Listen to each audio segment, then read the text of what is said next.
नमस्कार, स्वागत है सिलेक्शन गुरुजी यूट्यूब चैनल पर हैं, आप वहां से देख सकते हैं। शुरू करते हैं आज का वीडियो रोज की तरह एक अपने मोटिवेशनल कोट से कि थक जाओ तो आराम कर लो लेकिन कभी हार मत मानो। हार लहरों से डरकर नौका पार नहीं होती, लहरों से डरकर नौका पार नहीं होती, कोशिश करने वालों की हार नहीं। कोशिश करते रहना है, प्रयास करते रहना है, स्टॉपलेस एफर्ट लगाना है और उस एफर्ट को अपने रिजल्ट में कन्वर्ट करना है।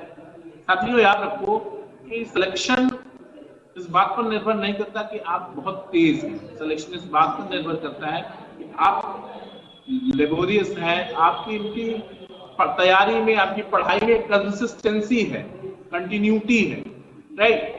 तो जिस तरह से रोज मैं आपके लिए वीडियोस बनाता हूँ, डालता हूँ, इसी तरह से आप भी रोज पढ़िए। ऐसा नहीं कि कल एग्जाम है, महीने दिन एग्जाम है, 2 महीने एग्जाम रह गया तो बस पढ़ना शुरू किया, ऐसे कुछ नहीं होगा।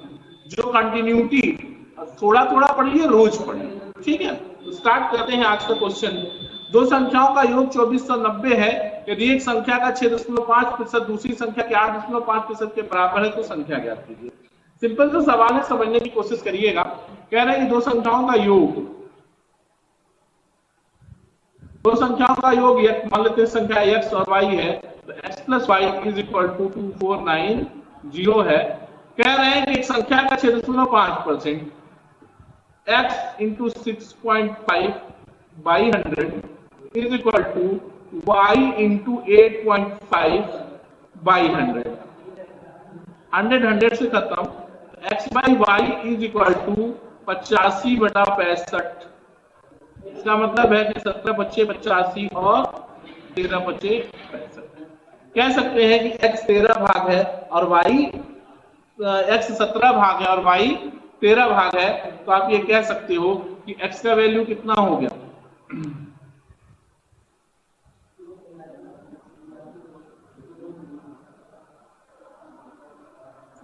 ठीक है। तो यहां से आप निकाल सकते हैं कि x संबंधे y बराबर 17 संबंधे 13, यूं कह सकते हैं कि x 13 भाग है, 13 और 17 भाग है और y 13 भाग है, तो कुल मिला के 30 भाग बराबर 2490। 0 से खत्म हो गया, तो और 3 से, तो 1 भाग बराबर 8 और 3 83 हो गया।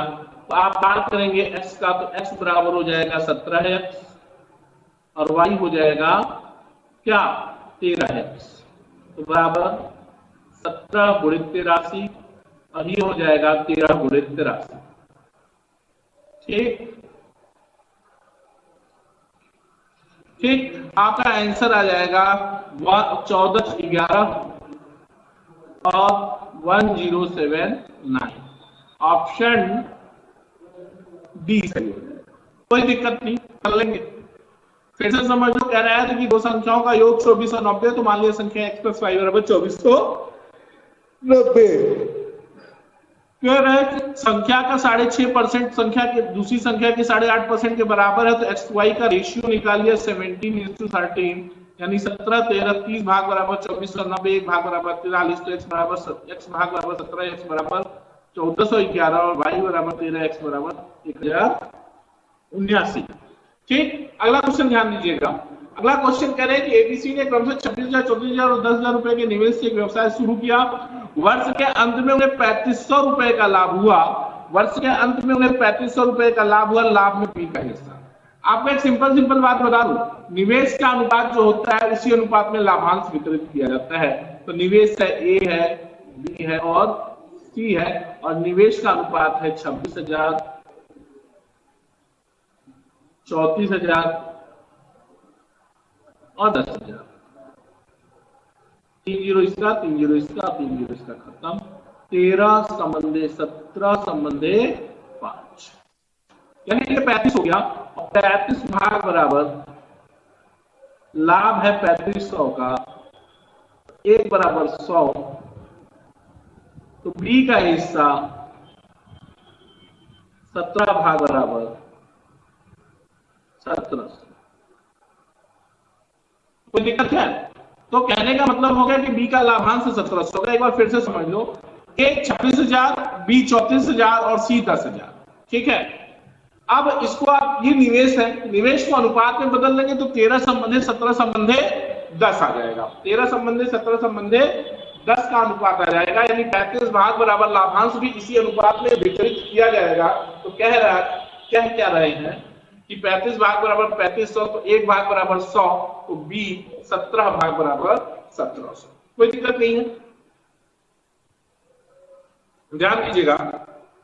अगला है, एक त्रिभुज की भुजाएं 1 संबंधे 4, 1/4 संबंधे 1/8, 6 संबंधे 1/8 के अनुपात में, 1/4 संबंधे 1/6 संबंधे 1/8 के अनुपात में है, और इनका परिमाप 91 मीटर है। तदनुसार उसका सबसे लंबी और सबसे छोटी भुजा की लंबाई का अंतर कितना है। बहुत सिंपल सा है कि समझ लीजिए भुजाओं का अनुपात आपको दिए हुए हैं। भुजाओं का अनुपात आपको क्या दे रहे हैं, ध्यान देना। भुजाओं की लंबाई का अनुपात है 1/4 संबंधे 1/6 संबंधे 1/8। 8, 6 और 4, एलसीएम कितना हो जाएगा 24। 4 6 24, 6 चौके 24 और 8 24। ये भुजाओं की लंबाइयों का अनुपात हो गया। तो 6 4 10 3 13 बराबर क्या हो गया, 13 बराबर, यहां से अनुपातिक योग की बात करोगे तो 13 बराबर हो जाएगा 91, तो 1 बराबर हो जाएगा 7। कह रहे हैं कि सबसे बड़ी और सबसे छोटी भुजा की लंबाई का अंतर, सबसे बड़ी भुजा 6 और सबसे छोटी भुजा 3, अनुपातिक अंतर 3, और 3 बराबर हो जाएगा 3 7 21। ये आपका इसका आंसर हो जाएगा 21। यहां तक कोई दिक्कत नहीं ना, कर लोगे भाई,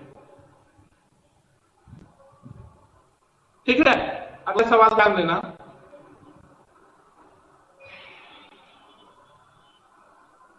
कह रहे हैं कि 1 वर्ष पूर्व पिता की आयु उसके पुत्र की आयु से 4 गुनी थी। 6 वर्ष बाद पिता की आयु पुत्र की आयु से 2 गुनी से 9 वर्ष अधिक है, तो उनकी आयु का अनुपात क्या है। देखो, 1 वर्ष पहले पिता पुत्र का, 1 वर्ष पहले, 1 वर्ष पहले अनुपात क्या है। मान लीजिए यहां पुत्र है और ये पिता है। पूर्व पिता की आयु के पुत्र की आयु की 4 गुनी थी, यानी पुत्र 1 था तो पिता 4। 6 वर्ष बाद, मान लेते हैं 6 वर्ष बाद पिता की आयु पुत्र की आयु से 2 गुनी से 9 वर्ष अधिक है, ठीक है। अब मान लीजिए 1 वर्ष पहले या आयु x थी, तो ये कितनी थी 4x। 6 वर्ष बाद पिता की आयु क्या हो जाएगी x + 7, 1 वर्ष पूर्व क्या, तो x + 7, और ये कितना हो जाएगा 4x + 7। और क्या कह रहे हैं कि पिता की 6 वर्ष बाद पिता की आयु पुत्र की आयु के 2 गुने से 9 वर्ष अधिक है। 6 वर्ष बाद पिता की आयु 9 वर्ष अधिक है ना, तो क्या कर लेंगे, पिता 4x + 7 इंटू माइनस x - 7 बराबर 9, ठीक है। क्या कह रहे हैं, 6 वर्ष बाद पिता की आयु पुत्र के आयु के 2 गुने से 9 वर्ष अधिक है। 2 गुने से, तो पुत्र में 2 से गुणा कर देंगे। 1 मिनट, 1 मिनट, ये हो गया। अब क्या कह रहा है, देखो इसका क्या होगा, ये क्या हो गया x + 7 और 4x + 7, ये पिता है। पिता पुत्र की आयु के 2 गुने से 9 वर्ष अधिक है, यानी पिता में से 9 घटाना होगा, -9, ये बराबर होगा इसका। तो यहाँ पे हो गया 2x + 14 = 4x - 2, ठीक। या यहाँ पे आ जाएगा -2x बराबर -16, या x बराबर आ जाएगा 8। क्या कह रहे हैं, तो उनकी आयु का अनुपात क्या होगा। देखो भाई, वर्तमान का पूछ रहा है, तो x है तो वर्तमान में क्या हो जाएगा, यहां से ये 1 वर्ष पूर्व का है तो वर्तमान में x + 1, और ये कितना हो जाएगा 4x + 1। 8 1 9 संबंधे 8 चौका 32 से 33, या 3 संबंधे 11, ठीक है ना। 3 संबंधे 11 बन नहीं रहा है ये, ठीक है। 3 संबंधे 11, 3 पुत्र 11 पिता, सही है। 3 11 ऑप्शन में नहीं है क्या? चलिए ऑप्शन में नहीं है कोई दिक्कत नहीं है, लेकिन होगा ये, ठीक। अगला क्वेश्चन ध्यान दीजिए, एक पंखे का अंकित मूल्य 1500 है और अंकित मूल्य पर 20% की छूट प्रदान की जाती है। ग्राहक उसको कितने अतिरिक्त छूट और प्रदान की जाए जिसका शुद्ध मूल्य 1104 हो जाए। देखो यार बहुत सिंपल सा बात है, कह रहा है कि 20% पहले छूट दे रहा है, 1500 पे 20% छूट दे देगा तो 80% पाएगा। 80 बट्टा 100 0000 से 15 8 120 1200 का हो गया।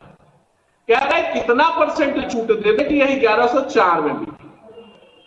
1104 मतलब माइनस कर ले यहां से, 1104 का मतलब होगी 96, 96 बटा 1200 गुणित 100,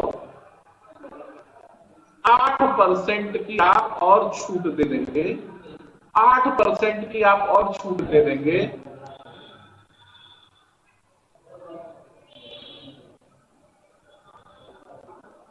तो वह 11.4 रुपए का हो जाएगा। बात को समझो, कह रहे हैं कि एक पंखे का मूल्य 1500 20% की छूट दिया तो 1200 में बेचेंगे। कह रहे हैं इसमें और कितना छूट दे दें कि 1104 में बिके तो 8% की और छूट दे दीजिए, 1104 में बिकने लगेगा, ठीक है।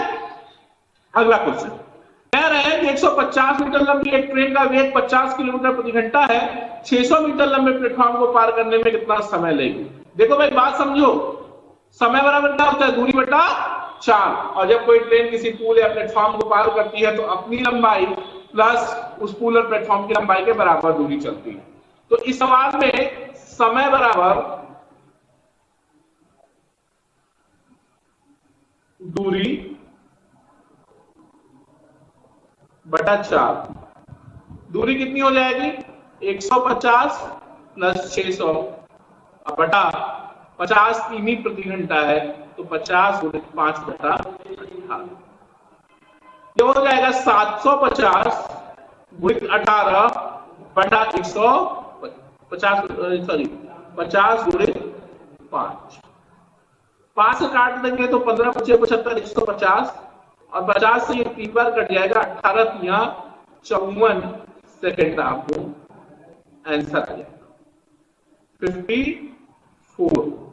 54 सेकेंड। समझो, जब कोई ट्रेन किसी पुल या प्लेटफॉर्म को पार करती है तो अपनी लंबाई प्लस उस पुल और प्लेटफॉर्म की लंबाई के बराबर दूरी चलती है। आपको समय निकालना है, समय बराबर होता है दूरी बटा 4, समय बराबर दूरी बटा 4 और दूरी कितनी चलनी है अपनी लंबाई प्लस उस प्लेटफॉर्म की लंबाई। तो प्लेटफॉर्म की लंबाई 600 और अपनी लंबाई 150, कुल 750 मीटर। 750 मीटर ये दूरी हो गई, अब बटा 4 50 किमी प्रति घंटा, मीटर प्रति सेकंड में बदल लेंगे 5 बटे 18, 18 ऊपर चला जाएगा नीचे 5 हो जाएगा। जब पूरा सॉल्व करेंगे कैलकुलेट करेंगे तो 54 सेकंड आ जाएगा। कोई तकलीफ नहीं, कर लोगे यहां तक, ठीक है ना। अगला सवाल ध्यान देते हैं कि एक किसान 15% प्रतिवर्ष पर 3600 रुपए 15% प्रतिवर्ष पर 3600 रुपए उधार लेता है, 4 वर्ष की समाप्ति पर 4000 रुपए और एक बकरी के रूप में भुगतान करते हुए और पूरी रकम चुका देता है। बकरी का मूल्य क्या है, ठीक है। 3600 रुपया उधार लिया 15% के दर से, 4 साल में ब्याज कितना हो गया 15 चौका 60 और 216 2160, 15 चौका 60 216 2160 ब्याज हो गया और मूलधन हो गया 4000, ठीक है ना।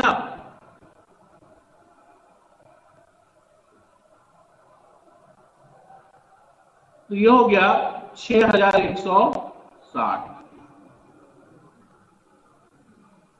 4 वर्ष की समाप्ति पर 3600 रुपया मूलधन गुणित दर गुणित समय बटा 136, 15 चौका 60 2160 हो गया, 2160 रुपये ब्याज हो गया और लिया कितना था 3600 रुपया, सॉरी कितना लिया था उधार 3600।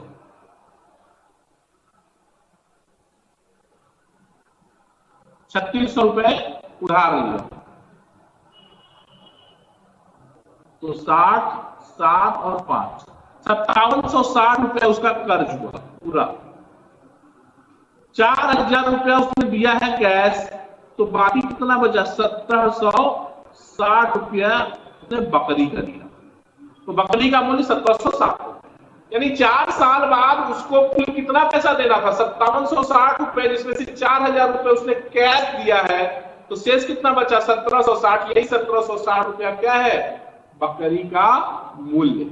अगला क्वेश्चन ध्यान देना, एक 28 सेंटीमीटर व्यास वाले अर्धवृत्त की परिधि क्या? 28 सेंटीमीटर व्यास वाले अर्धवृत्त की परिधि, अर्धवृत्त की परिधि होती है, देखो ध्यान, व्यास है ना, तो त्रिज्या 14 हो जाएगी, पाई आर प्लस 2r। देखो क्यों होती है समझ लो।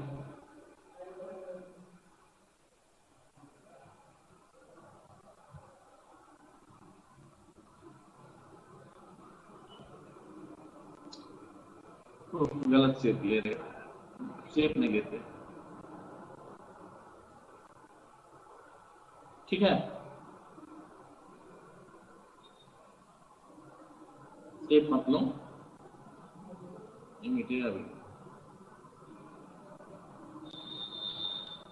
अच्छा चलो कोई नहीं, यहां पे ले लेते।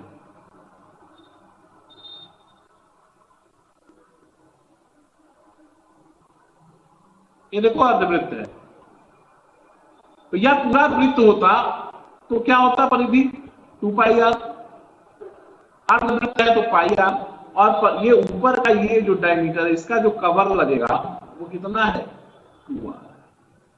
ठीक है, देख लेते हैं कि 22/7 प्लस r 14 प्लस 2r 28, बस 7 दूनी 14, 22 दूना 44, तो 44 प्लस 28,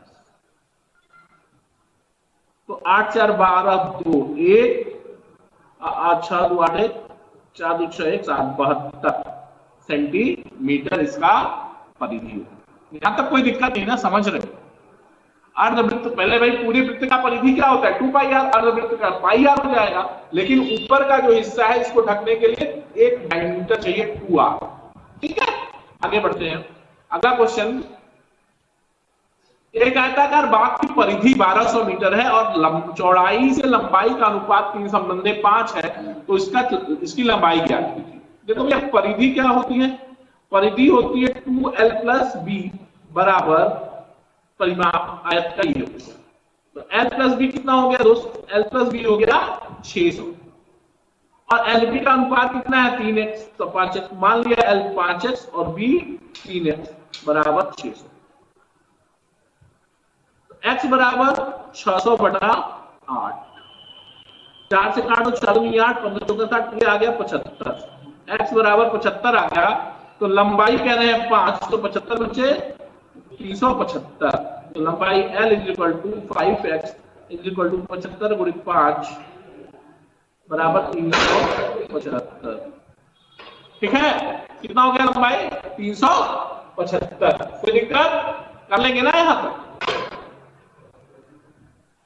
भाई एक आयताकार बाग की परिधि, परिधि का मतलब परिमाप 1200 मीटर है, तो 2 लंबाई और चौड़ाई बराबर 1200, लंबाई और चौड़ाई बराबर 600, लंबाई और चौड़ाई का अनुपात 3 संबंधी 5 है, तो 5x + 3x बराबर 600, x बराबर 75 और लंबाई 5x बराबर 75 × 5 बराबर 375।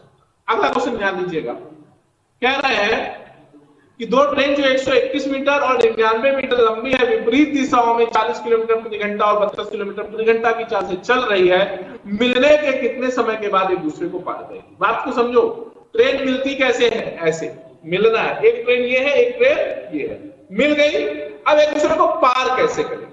इसका कॉन्सेप्ट क्या है कि जब दो ट्रेनें एक दूसरे को पार करती हैं तो अपनी लंबाइयों के योग के बराबर दूरी चलती है, चाहे वो विपरीत दिशा में गतिमान हो चाहे वो समान दिशा में गतिमान हो। बस दिमाग में ये रखो कि जब दो ट्रेनें एक दूसरे को पार करती हैं तो उनकी लंबाइयों के योग के बराबर दूरी चलती हैं। समय पूछ रहा है मिलने के कितने समय के बाद? तो देखो ध्यान दो, सिंपल सवाल है। समय बराबर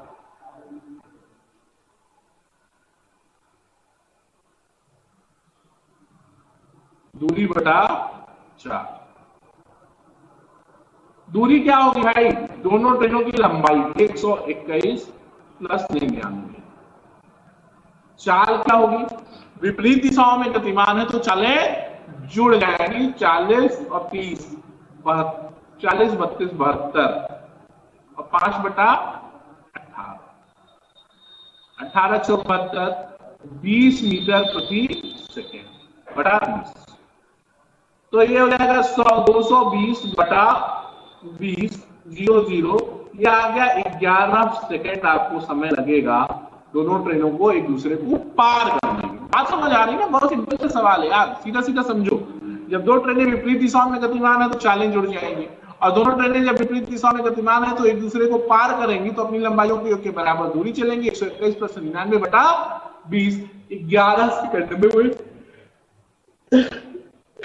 एक दूसरे को पार कर जाएंगे। ठीक, अगला ध्यान देना, 45 रुपए प्रति किलो चावल बेचने पर एक दुकानदार को 20% की हानि होती है। 20% लाभ कमाने के लिए विक्रय मूल्य क्या निर्धारित किया जाना चाहिए? सिंपल है यार, 20% का लॉस है तो मतलब है कि रिटर्न ये 45 रुपया है वो कितने के बराबर है?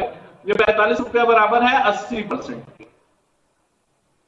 प्रॉफिट चाहिए 20%, यानी आपको रिटर्न चाहिए 120%। तो 45 के बटा 80 गुणित 120, 20 पंजे 120 चका 120, 20 चौका 100, और ये 2 दूनी 4 रुपया 6, 45 या 135 बटा 2, मतलब हो गया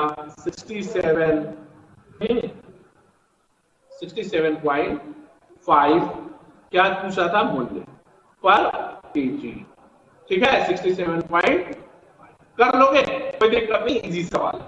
अगला क्वेश्चन ध्यान देना, कह रहे हैं कि यदि 24 आदमी किसी कार्य को 7 घंटा प्रतिदिन कार्य करके 27 दिन में पूरा करते हैं तो 14 आदमी इसी कार्य को 9 घंटा प्रतिदिन कार्य करके कितने समय में पूरा करेंगे? सिंपल सवाल है, MOD1।